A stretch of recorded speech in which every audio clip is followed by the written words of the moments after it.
almost feels like summer decided to come back. Lots of sunshine and stuff today.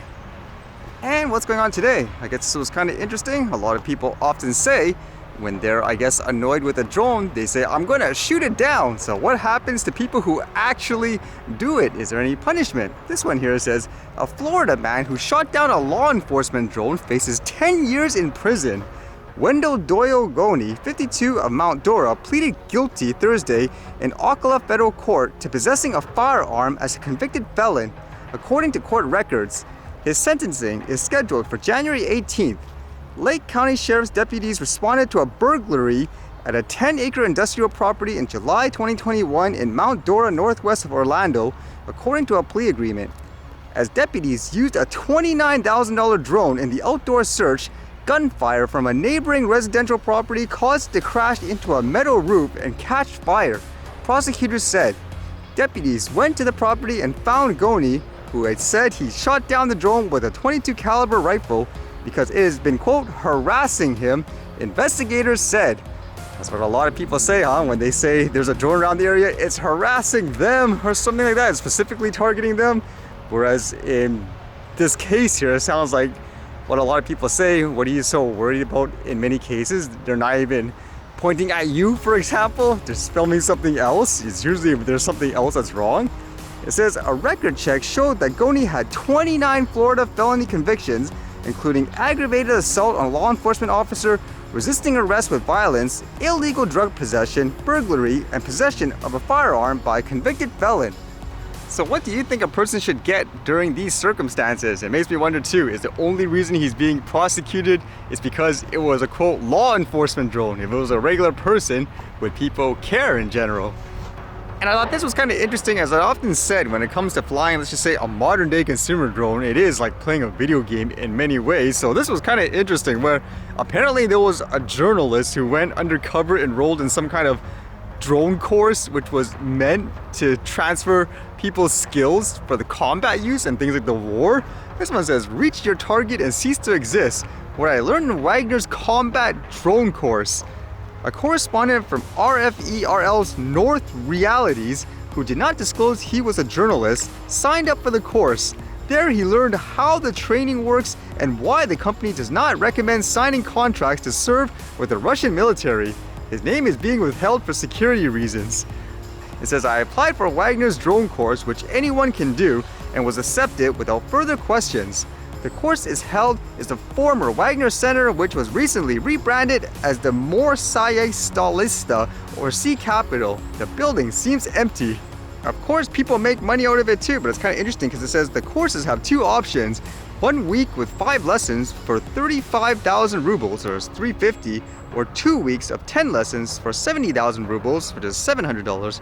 The shorter course is branded Assault, while the 2-week version is Pro. And it says during the Pro course, students are taught how to assemble and operate the mass-produced Russian Hortensia kamikaze drone. In addition, they are sent to a training ground where, despite a regional ban on drone flights, students fly in the open. If there are problems, if someone comes, the police or anyone, I take full responsibility. Glass will later say, you had nothing to do with it. You stood nearby, were passing by, whatever. As bad as the topic is, since it deals with war, doesn't this make way more sense in terms of, quote, certifying some kind of drone pilot and all that? You learn how to fly, practical experience on a field and all that, potentially learn how to build stuff, like they say, like the FPV drones and all that. That makes way more sense than tens of thousands of dollars memorizing all those stuff that's unrelated to a, quote, drone operator. For example, how are you going to deal with passengers on airplanes and all that, or get real practical experience like in these cases? Again, it's just a bad topic because it's related to war, but just in general, it makes you wonder, isn't it, in terms of the stuff we have to do? And the last thing I read, which was related to that FTX scandal, where apparently the company and its owner, Sam Bankman-Fried, was using, investor money through another company, where ultimately tons of people lost their money and they're wondering, hey, where did it all go?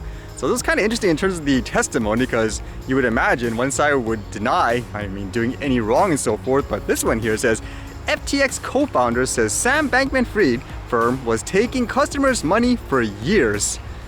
Sam Bankman-Fried's trading firm Alameda Research began secretly dipping into FTX customer funds just months after the crypto exchange was founded, the company's co-founder testified.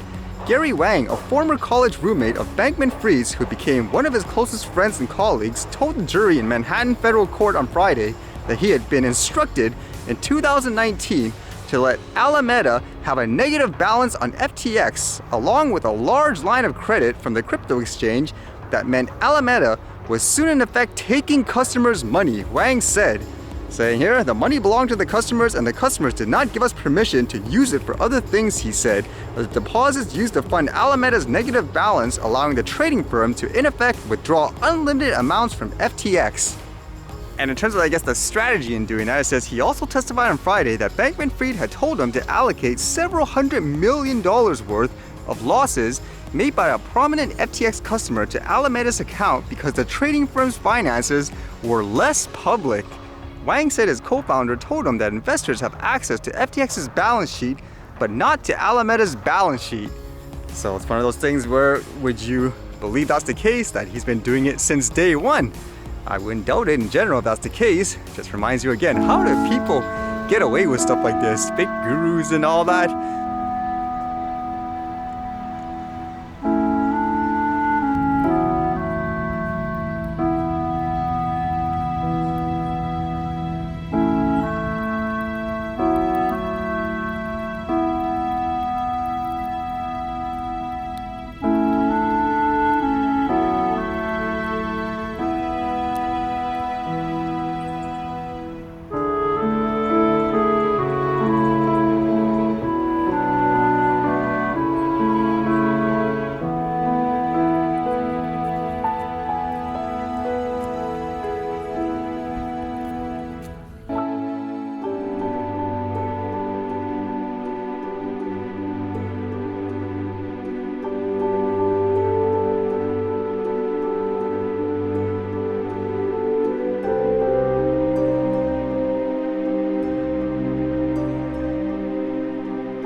Alright, see you guys later.